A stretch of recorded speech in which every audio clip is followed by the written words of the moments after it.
Guys তোমরা সবাই আগে প্রথমে ভিডিওটা দেখো। কিরে ঢং ভাই, তোকে বলেছি না যে থানায় নিয়ে এসে তোকে আমি পায়ে ক্ষমা চাওয়াবো, আর আমার ক্ষমতা থাকলে তোকে ক্ষমা চাওয়াবো। আর এই দেখ তোর ডকুমেন্ট, আর এই যে সাইবার থানা চলে এসেছে, বুঝতে পেরেছিস? আর সবুজ সাথীকে রোস্ট করিস না বাজে ভাবে, আর কাউকে যেন জীবনে কোনোদিন রোস্ট করতে না পারিস বাজে ভাবে। তো সবাই দেখলে ব্যাপারটা। সবুজ সাথী, আজকে আমি একটা কথা বলবো, সবুজ সাথী দি তুমি ভালো করেছো। আমি জীবনে তোমাকে নিয়ে অনেক হাসাহাসি করেছি, হয়তো অন ক্যামেরায় এসে কিছু কোনোদিন তোমাকে বলা হয়নি, বাট তোমার ভিডিওগুলো খুব হেসেছি, লোককে বলেছি আমি ভাই সবুজ সাথীর মতো হতে পারবো, মানে তোমাকে একটা মিম হিসাবে ধরেছি। কোনো ব্যাপার না, হতেই থাকে। কিন্তু এই যে ঢং বয়কে তুমি যে কেস করেছো, আমি তোমার সাথে যদি জীবনে কোনো দিন দেখা হয়, জীবনে আমি নিজে বলবো দিদি তোমার সাথে একটা সেলফি নেবো। যে কথাটা হচ্ছে ঢং বয় আমাকে রোস্ট করেছিল, এবং সঙ্গীতা ম্যাম যে আছেন অ্যাডভোকেট, তাকে দিয়ে আর কি কেস করানোর জন্য বলেছিল। সঙ্গীতা ম্যামের তো আর কি ও হচ্ছে তলাচাটা কুত্তা ঢং বয়।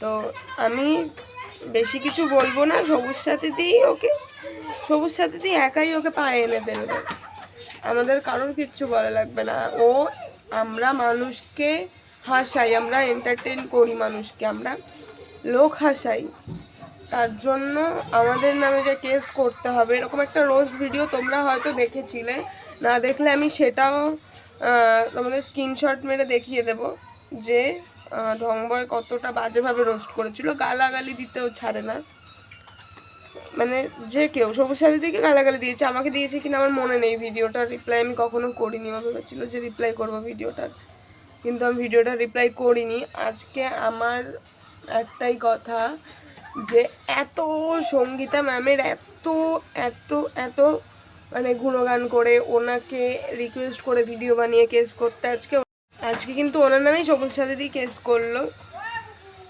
তো আমি এখানে কি বলবো, আমি একটাই কথা বলবো যে তুমি যে ফেম পাওয়ার জন্য, সঙ্গীতা ম্যাম কিছুদিন এরকম করছিল, কেস ফেস করছিল বলে ফেম পাওয়ার জন্য একটা জিনিস পেয়ে গেছিলো, সঙ্গীতা ম্যামের নাম নিলে যে কোনো ভিডিও ভাইরাল, যে কোনো ভিডিও সঙ্গীতা ম্যাম আপনি প্লিজ কেস করুন।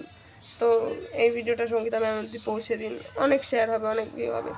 সঙ্গীতা ম্যামকে ইউজ করে যেভাবে তুমি উঠছিলে, ফেম কামাচ্ছিলে, এখন হয়তো তুমি ডাউন হয়ে যাবে। আমি কাউকে পায়ে ধরে ক্ষমা চাইতে বলিনি বা তোমাকে রিপ্লাই ভিডিওটাও করিনি, কারণ তোমার রোস্টের ধরন ভালো ছিল না। আমাকে রোস্ট করেছো, আমি শান্ত মানুষ, আমি চেপে গেছি। আমি মানুষটা হয়তো কমেডি করি, এই করি সেই করি সোশ্যাল মিডিয়াতে এসে, কিন্তু আসলে আমি কোনো রোস্টারের সঙ্গে গায়ে লাগতে চাই না। হ্যাঁ জানি প্রবলেম হবে, আমারও হবে, রোস্টারটারও হবে, দুদিক দিয়েই ফেম পাবো, আমিও ফেম পাবো, রোস্টারটাও ফেম পাবে, বাট তবুও আমি তোমার সাথে ঝগড়া লাগিনি, কারণ তোমার সাথে ঝগড়া লাগাটা আমি বেকার মনে করেছি। আমি তুমি যখন রোস্টটা করেছিলে তখন আমি আরও তোমার থেকে বড় বড় রোস্টারকে আমি মেসেজ করে জিজ্ঞাসা করেছিলাম, দাদা এখানে কি প্রবলেম হতে পারে, ও কেস করার কথা বলেছে, হবে না, সবাই আমাকে হবে না বলেছিল, তার জন্য আমি ব্যাপারটা ছেড়ে দিয়েছিলাম। যদি হতো তাহলে নয় একটা গোষ্ঠী উদ্ধার করা যেত। তো তুমি এবার তোমারটা বুঝে নিও।